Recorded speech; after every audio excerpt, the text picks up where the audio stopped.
Kita lanjut ayat ke-64. ثم توليتم من بعد ذلك فلولا فضل الله عليكم ورحمته لكنتم من الخاسرين.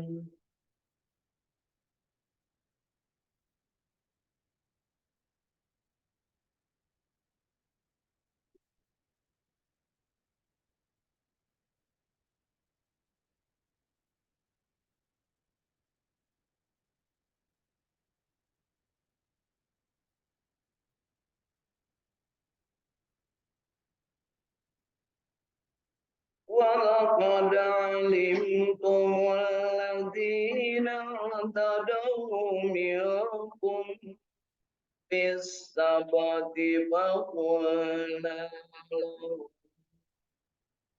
قِرَدَةً خَاسِئِينَ.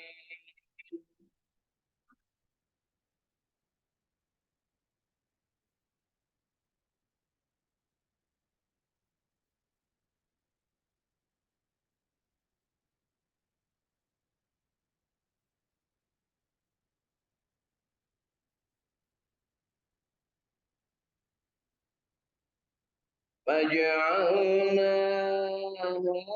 نَكَالًا لِمَا بَيْنَ يَدَيْهَا وَمَا خَلْفَهَا وَمَوْعِظَةً لِّلْمُتَّقِينَ.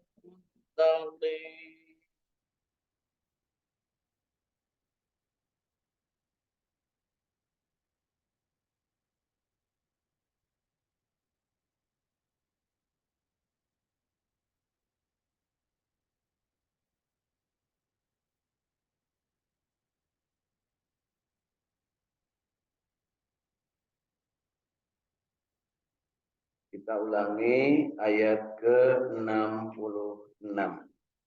Faja'alnaha nakalan lima baina yadayha ma khalfaha wa mau'izatan lil muttaqin.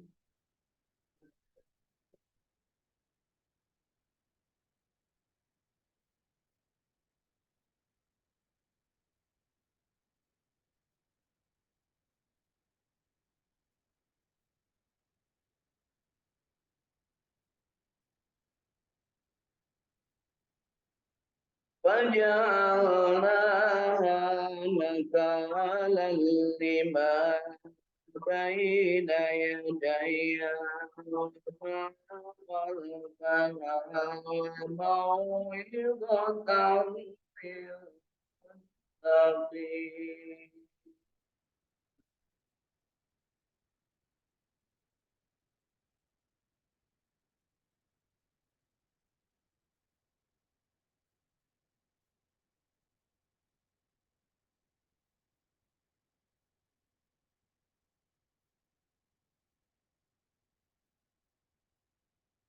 Ayat 66 ini sangat penting bagi kita. Maka kami jadikan yang demikian itu peringatan bagi orang-orang di masa itu dan bagi mereka yang datang kemudian, serta menjadi pelajaran bagi orang-orang yang bertakwa. Shadaqallahul azim.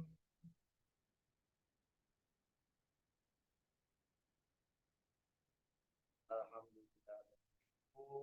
Dari ayat ke-61 sampai 66, mudah-mudahan bacaan kita yang benarnya diterima oleh Allah Subhanahu wa taala dan yang salahnya diampuni oleh Allah Subhanahu wa taala. Mari kita lihat terjemah dan tafsir Ibnu Katsir yang belumnya mulai ayat ke-64.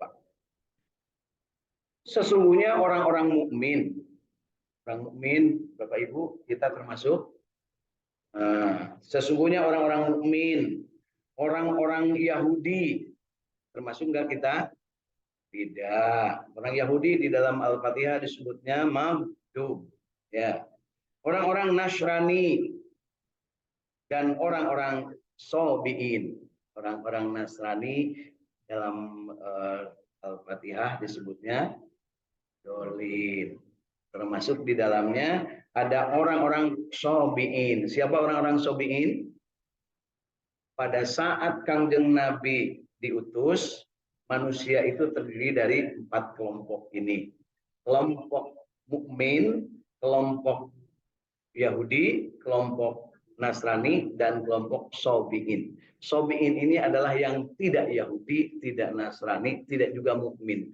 Mereka sama sekali tidak punya ilmu tentang apa yang menjadi bagian dari agama. Jadi kalau mukmin jelas mengikuti ajaran dari para nabi dan rasul. Yahudi mengikuti ajaran nabi dan rasul, tetapi mereka mengambil yang butuh-butuhnya saja, gitu ya. Penting nawungkul ke manehna nu teu dipiceut. Demikian juga orang Nasrani, malah ada nambah-nambah dari yang nambah-nambah dari yang disampaikan oleh para nabi dan rasul. Jadi ada yang nambah-nambah, diantaranya yang nambah-nambah itu adalah menganggap Allah punya anak, gitu ya. Itu nambah-nambah. Tapi juga ada yang mengurangi, yaitu yang seharusnya dilakukan tapi tidak dilakukan. Ya, Bapak Ibu, yang namanya orang Yahudi itu babi itu haram.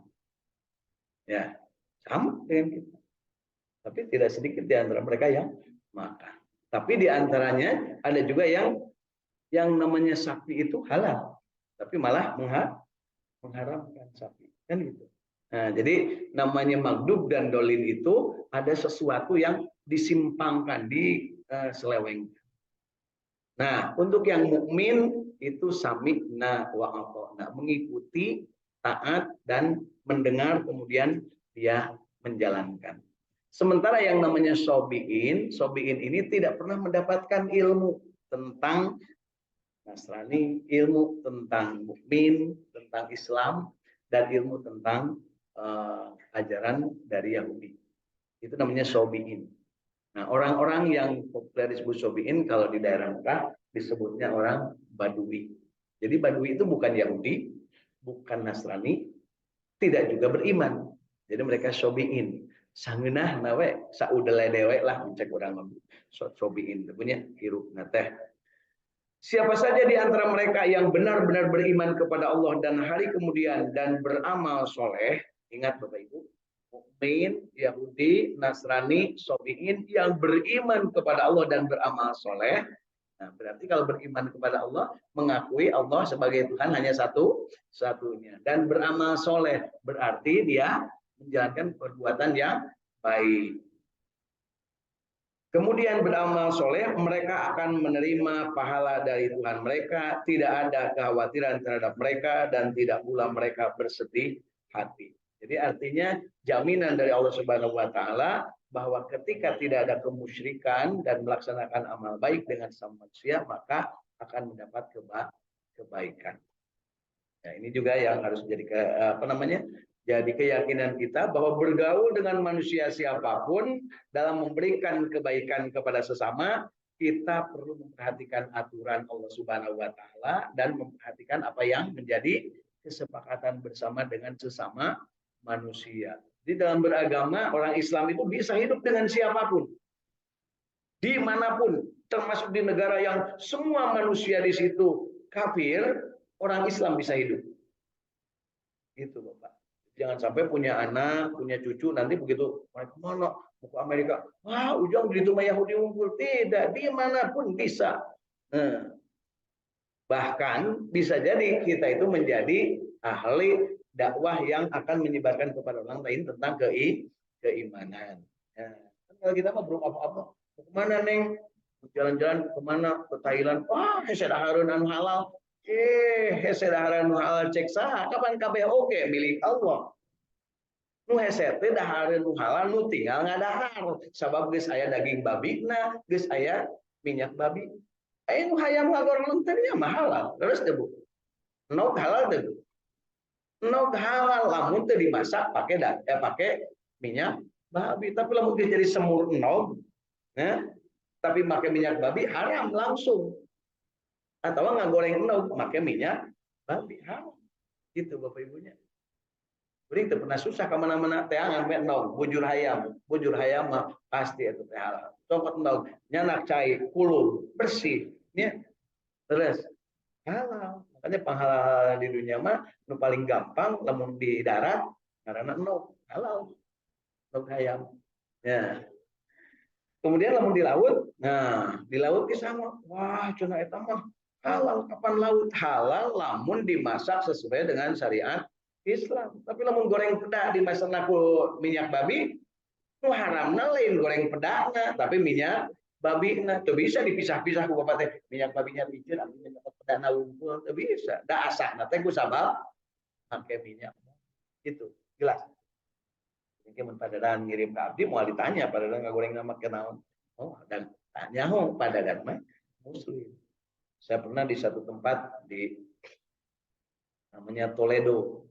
Ya, Toledo itu di Spanyol, ya di Spanyol. Yang di situ dulu itu adalah pusat pengembangan Islam. Jadi sebuah istana dan wah bagus-bagus. Sekarang semuanya di situ tidak ada seorang pun yang muslim. Makanan yang namanya di pinggir, ya, di pinggir warung di depan, di orang kan warung sate bu, warung sate yang nusok ditinggali kena bu, paha naon, paha kambing, paha sapi gitunya, atau ayam ada rengkak, tentunya diharapnya di situ ayam pembakaran. Di sana apa bu? 2B saya nyebutnya, caplok ke depannya. Nah, begitu saya nyari tempat makan, kabeh aya nu kituan, ditinggali di jero aya enom. Saya beli enom, naon susah. Nogna nu asak nu asak anu atah. Nu atah, nu asak mana bisa jadi di kulubna make minyak babi. Mana ya? Nu anu aina begitu dikulub terus didahar jadi beda rasana. Aya teh aya ti brebes beda kan rasanya jadi endog asin. Nanti apa kan di dinya teh nah dikeumman make minyak babi atau kumaha gitu nya. Tawan geus diolah gitu. Jadi yang mentah. Nah, yang mentah memang mungkin kalau warna endog hayam tina babi. Ya Bu, nog hayam mengandung babi makanya simperima optimis jika suatu saat teh kudu jadi pengusaha nog. Sebab non pasti halal. Mal mungkin nog mengandung babi. Ya kan gitu ya. Terus Pak. Kan hayam ka dieu berarti teh ngingetan tadi oh lebih loba deui miara hayam gitu ya. Lebih loba. Deui ulah bencit we ngaganggu ngaji, ganggu salila di dieu kakara 2 kali ayeuna. Punya urang mau otak teh otakan hese we nya ditempona teh punya. Ngenes Bu. Kan wae kan dihareup hayam haji cenah bilu ngaji. Ya tuh hayam-hayam, kepriheun jalma diajak ngaji hese punya. Punya. Alhamdulillah. Lihatlah dunia itu dari indahnya. Di mana masjid Maya asup hayam hadir Istiqlal ge moal ya. Oh di Masjidil Haram. Karena terakhir hayam. Tapi nu kalakuan siga hayam loba Bu. Kaliwat ka jelema nu keur salat di mana-mana loba Bu. Ya. Ngaliwat ka jelema nu keur salat, jelema keur salat ngaliwat ka dia. Padahal keur salat matak naon eureun heula atuh. Lagi 2 menit ngadaguan habis salat gitu nya. Sudah abdi mah cenah priyogi bade kali itu ngaliwat atuh ke tempat sejen. Terus salatna salah, nu salat disalahkeun nya. Leres Bu, aya gitu. Tapi urang ge ulah pujieun, pada salat, ulah salat di sisi jalan, komo di tengah jalan. Ya. Baik, ya. Jadi itu ayat ke-62 menegaskan kepada kita bahwa yang namanya manusia itu ada mukmin, ada Nasrani, ada Yahudi, ada Sobiin. Nanti setelahnya Rasulullah SAW berada di Madinah bakal muncul kelompok manusia kelima yaitu munafikun. Siapa mereka? Muslim yang berkatanya bohong, yang kalau seandainya dia berjanji tidak ditepati, dan kalau seandainya dia diberi amanat dia khianat. Jadi munafik itu pasti Muslim. Gak bakal ada Yahudi munafik, gak bakal ada Sobiin munafik, dan gak bakal ada Nasrani munafik. Karena munafik itu mengaku Allah Tuhan, tapi dina bibirna Mengaku Kangjeng Nabi tapi hanya di penampilan saja, gitu ya. Gitu. Ya, hati-hati ya. Jadi jangan sampai kita terjebak menganggap munafik kepada orang di luar muslim. Munafik itu pasti mengaku Nabi Muhammad sebagai Rasul tapi tidak sesuai dengan yang hatinya, gitu ya. Baik, lanjut. Di ayat ke-63. Dan ingatlah ketika kami mengambil janji dari kaum dan dari kamu dan kami angkat gunung Tursina di atasmu seraya kami berfirman, peganglah dengan teguh apa yang kami berikan kepadamu dan ingatlah selalu apa yang ada di dalamnya agar kamu bertakwa. Kemudian kamu berpaling setelah adanya perjanjian itu. Maka kalau tidak ada karunia Allah dan rahmatnya atasmu, niscaya kamu tergolong orang-orang yang rugi. Siapa yang dimaksud kamu di sini? Nabi Musa dan kaumnya. Itu Bapak Ibu ya. Jadi kalau kepada Nabi Muhammad disebut kamu oleh Allah itu berarti termasuk kepada umat Islam. Kalau di sini ini maksud, dan ingatlah ketika kami mengambil janji dari kamu. Jadi Allah Subhanahu wa taala mengambil janji dari Nabi Musa. Apakah Nabi Musa pernah membangkang kepada Allah? Pernah. Makanya di ayat ini disebutkan. Ya. Sampai-sampai Nabi Musa itu ngamuk, Bapak Ibu. Ya, ngamuk karena apa? Dicuekin sama Allah. Sampai si tongkatnya itu dilemparkan, Bu. Dibaledongkan. Itu Nabi Musa. Percuma aja punya Allah. Lemparkan tongkatnya Nabi Musa. Ya.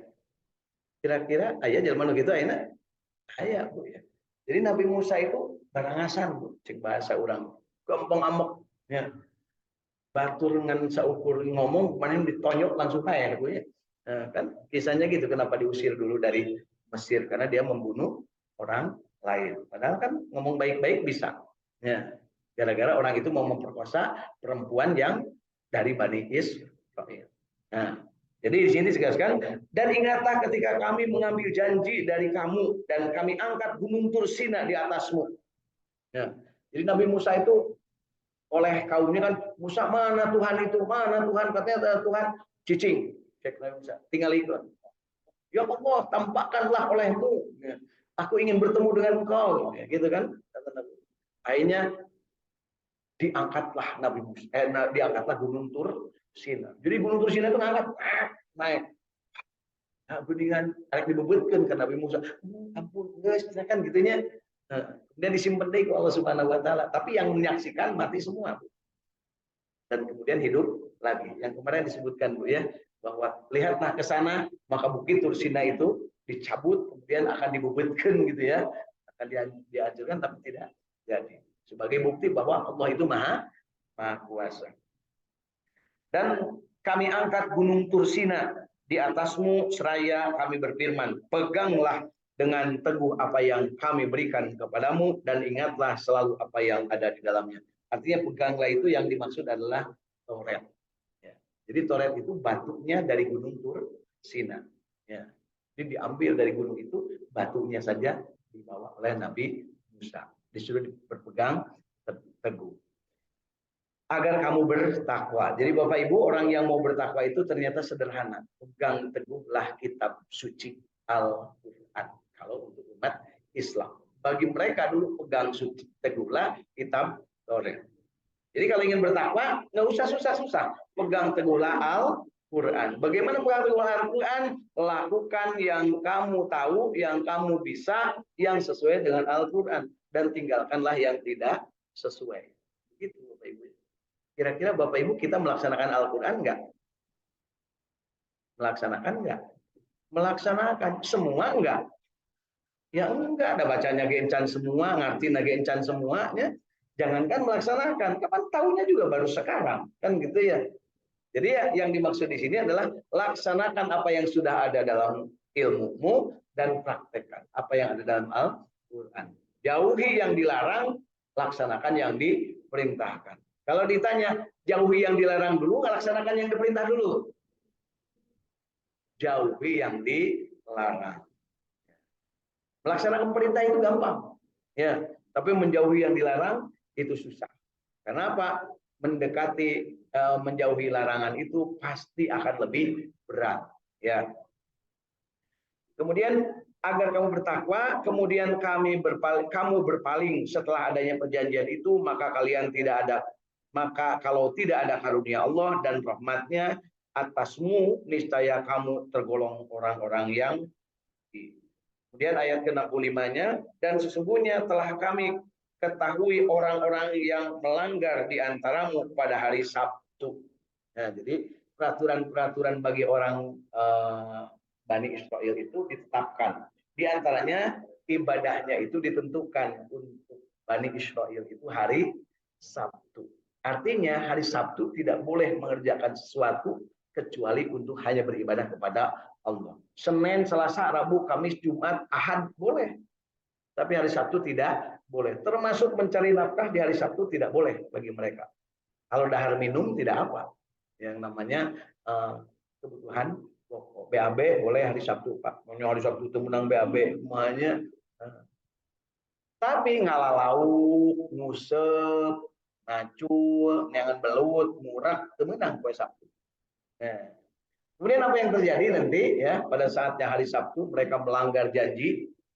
Karena apa? Karena pada saat hari Sabtu mereka sedang beribadah, tiba-tiba ada angin, ya, angin puting beliung. Ya. Dan setelah angin itu ada, tiba-tiba melihat mereka ikan itu di tepi pantai banyak banget. Mereka lagi ibadah kan gitu. Akhirnya mereka keluar nyokotan laut. Nah didenda. Sugan monyet, maka jarak di monyet. Anehnya cenah. Kuring di waktu hari jadinya cenah. Ya. Lalu kami berfirman kepada mereka, jadilah kamu monyet yang hina. Jadi orang yang melanggar ibadah di hari Sabtu itu adalah monyet. Kelakuan itu cerminan. Ayeuna oge muslimin ya lalaki umur geus baleg poe Jumaah teu jumaahan eta teh anger manusia lain monyet di sana. Ieu mah umat Nabi Musa anu monyet teu ibadah dina poe Sabtu. Umat Kanjeng Nabi mah anger we manusia. Jadi bere omer 3 kali menang teh Jumaah. Di lamun keur pas Jumaahan kuring keur di jalan ya dalam perjalanan menuju Surabaya naik kereta api ya atau naik kereta api pas Jumaahan kaliwat di Banjar. Nah, Jumaahan di Banjarsari. Kuring teu kudu ngeureudkeun kereta api terus turun heula teu.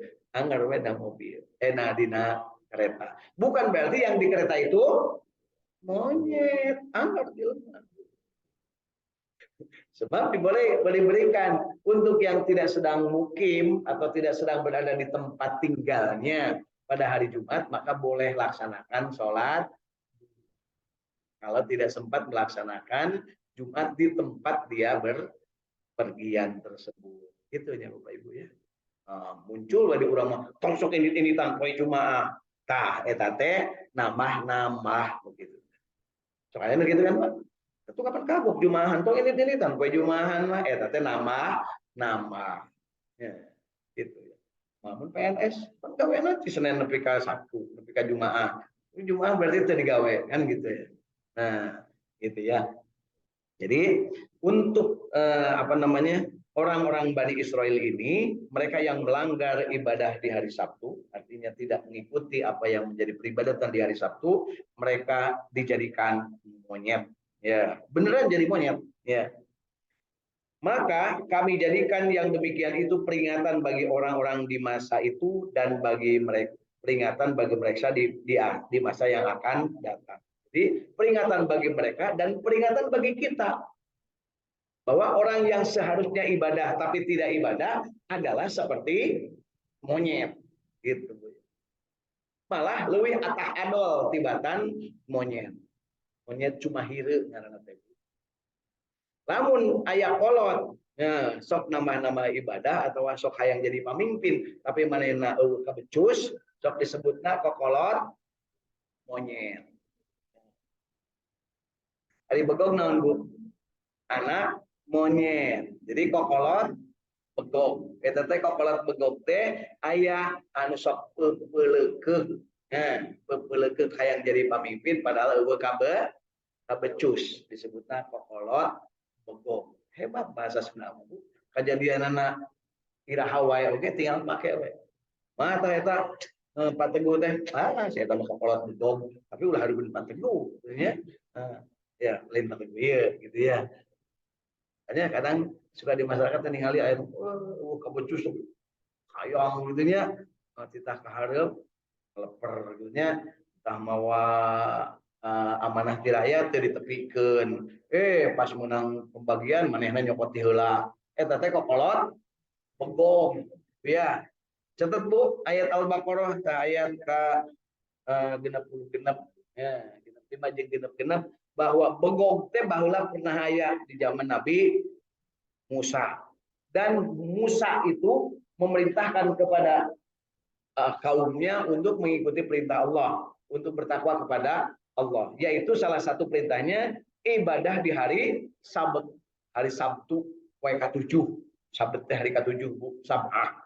Poe kahiji ngaranna Had, poe ka-2 Isnain, poe ka-3 Salasa, poe ka-4 Arba'ah, Rebo cek urang mah Bu. Poe ka-5 Khamis, Kamis cek urang mah Bu. Poe ka-6 Sittah, genep mah kan sabab Allah menetapkan di surat Jum'ah ada tentang hari Jumat, maka sittah itu tidak disebut poe genep tapi disebutnya Zum'ah.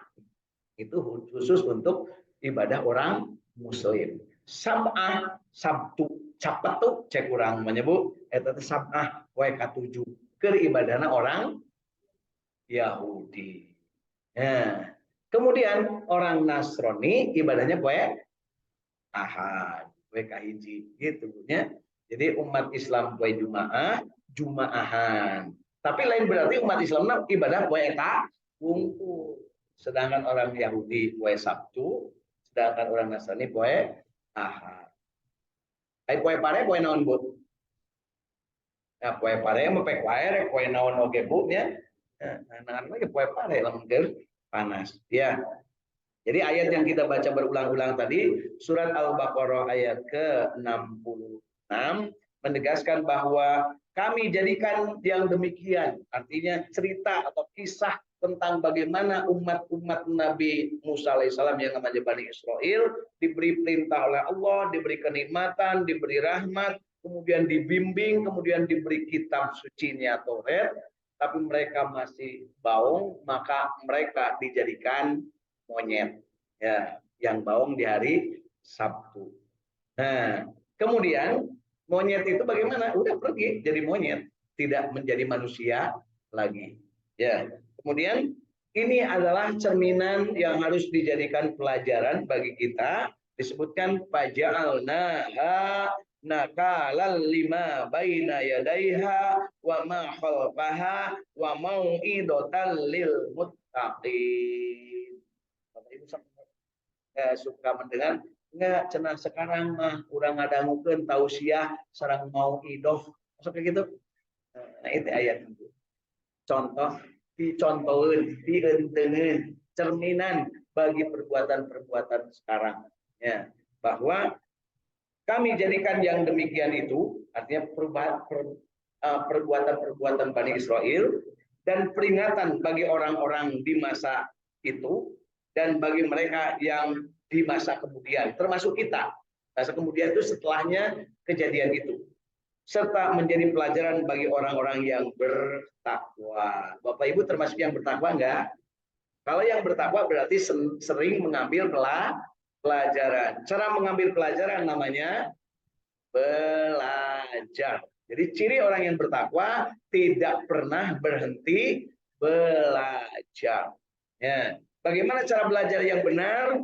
Mulai dari membaca, kemudian memahami, kemudian mengamalkan, kemudian menikmati, kemudian menyebarluaskan. Gitu Bapak Ibu ya, itu yang namanya belajar. Makanya populer kalau sekarang ada kegiatan Pak Guru mengajar di kelas disebutnya proses belajar mengajar. Ada yang belajar, ada yang mengajar. Bisa jadi yang belajar itu anak-anak, yang ngajar bu guru. Tapi tidak sedikit juga sekarang yang belajar itu bu kepada anak, anak-anak bawa HP, guruna belenggu, can bukan HP anyar. Ya. Akhirnya guruna nanyakan kak, budak bagaimana.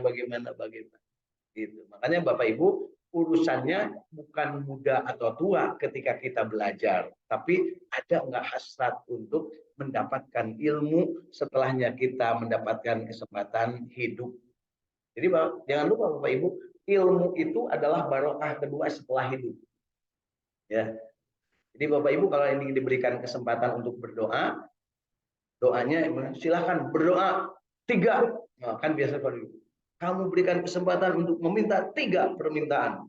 Maka permintaan pertama adalah hidup. Dan untuk hidup, nah nanti minta nusejen oke punya. Yang kedua adalah ilmu. Yang ketiga amal. Ya. Dengan hidup punya ilmu dan banyak amal maka rezeki pasti, jodoh ngantri. Ya. Kemudian namanya pemilih, yang milih orang loba gitu ya. Kemudian namanya komunitas atau nu hayang ngaku loba. Artinya 3 hal ini, hidup, ilmu, dan amal. Ya. Terus Pak. Pak Teguh lamun diberi harta loba tapi terhirup daek. Ya, kan gitu ya. Ibu punya suami, ya. Bawa, kumisna gede, baplang, jantung gede, tapi terhirup enak-enak daek. Etanana yuk, terhirup etanana. Ya, jadi hirup teh dalam artian hidup dalam keimanan. Hidup harus disertai iman. Terus kita banyak ilmu, banyak amal. Maka itulah yang namanya iman, ilmu, amal. Harus ada. Jinten mutmainnah bertekad untuk menjadikan kita ini hidup, punya ilmu, banyak amal. Orang yang hidup punya ilmu dan banyak amal, ketika hidupnya diakhiri, pasti ilmunya dan amalnya akan menjadikan dia tenang, tentram, sehingga menjadi mutmainnah. Jadi Bapak Ibu, nu loba ilmu jeung loba amal mah hirupna teh tenang. Ya. Meskipun mungkin rezekinya tidak banyak, tapi ilmunya banyak, amalnya banyak. Tapi nu loba rezekina, loba hartana, teu gablek ilmu, ya kumaha si amal, riweuh hirup teh. Saeutik anu riweuh. Ya. Dari itu yuk kita tingkatkan. Pesan dari surat Al-Baqarah ayat ke-66, maka hiduplah kalian, kemudian carilah ilmu tentang masa lalu, tentang masa depan, tentang masa kini, kemudian amalkan. Supaya orang teh jadi monyet. Jadi jelema anu jadi monyet teh ku sabab hirup teu make ilmu jeung tara amal. Eta teh monyet. Aya kacaritakeun monyet melak tangkal kalapa. Aya kacaritakeun monyet melak duren. Nah, cirinya makanya gampang pada dan lamun pada dan yang disebut lain monyet, tinggal dahar duren ciki na cokot bawa pelakeun eta lain monyet. Tapi lamun ngan daharna wungkul nya mung melak eta teh anger we padadan lain monyet. Ya. Ya, jadi artinya apa? Yang namanya manusia itu selalu ingin belajar, dan belajar adalah menanam. Ya, menanam. Jadi yang namanya belajar itu adalah menanam. Makanya kalau ada anak-anak yang senang sama biji-bijian, terus dapat biji-bijian dipelajari, dimasukin ke dalam apa namanya botol gelas bekas air mineral dimasukkan, ya terus dipelajari. Nah, anak itu berarti calon ilmuwan, Pak. Tapi kalau ada anak begitu makan main lung lempar aja, wah itu bahaya, jauh dipesek begitu. Ya, hati-hati ini ketika kita mendidik anak cucu kita, didiklah. Tapi mendidik anak itu jangan dengan omongan, tapi kudu disebutkan mau'idotil lil muttaqin. Kudu dengan cara memberikan pelajaran yang bagus. Artinya pelajaran yang bagus adalah memberi teladan. Bapak Ibu kalau ingin menjadi pemimpin yang bagus harus menjadi teladan. Itu sebabnya sekarang kalau mau memilih pemimpin, carilah yang kira-kira bisa diteladani, akhlaknya bagus, kelakuannya bagus, ka istrina bagus, ka anakna bagus, gaulna bagus, sholatna bagus, ngajina bagus. Nah, namun Bapak Ibu mengabaikan hanya lihat kuma sembako, nah kuma amplop, nah siap-siap sang salah lawas, nah dan gitunya. Dan kita tidak mau itu, ya. Jadi kita sama-sama amalkan dari surat Al-Baqarah yang sudah kita baca dari ayat 61 sampai ayat 66 ini. Mudah-mudahan kita mendapatkan rahmat Allah Subhanahu wa taala. Yuk kita akhiri dengan membaca surat pendek, kemudian kita berzikir, bersolawat, berdoa, dan kita akhiri dengan doa akhir majelis. Bahagia, istiqomah, berjamaah baca Quran, mengharap ngajinya konsisten tiap hari untuk mencapai kalbu yang tenang yang namanya mutmainnah. Ya, mutmainnah cirinya ada 5, Bu. 1, senang silaturahim. Yang kedua, segera bertobat ketika salah, ikhlas ketika berbuat, kemudian dia bersyukur ketika mendapatkan nikmat dan sabar ketika mendapat ujian. Itulah yang namanya pribadi yang tumaninah. Pribadi yang tumaninah. Ngaran jelema mutmainnah. Sifatnya mutmainnah. Pribadina tumaninah. Lamun ibu keur tumaninah katingalina kudu jeung jongjon tentrem ya. Gitu. Beda jeung udah kitab pulanggieun eta mah teu tumaninah. Yuk, urang oge urang neangan calon pemimpin anu tumaninah. Galuang galeong menclak mencle menclok sana mencle sini, kemudian juga teu ajeg nangtungna, kemudian teu bisa ngalempengkeun rakyat, teu bisa menegakkan keadilan dan kebenaran. Rek kumaha bisa mimpin rakyat lamun manehna oge teu bisa ajeg istiqomah dina ibadah. Yuk kita akhiri.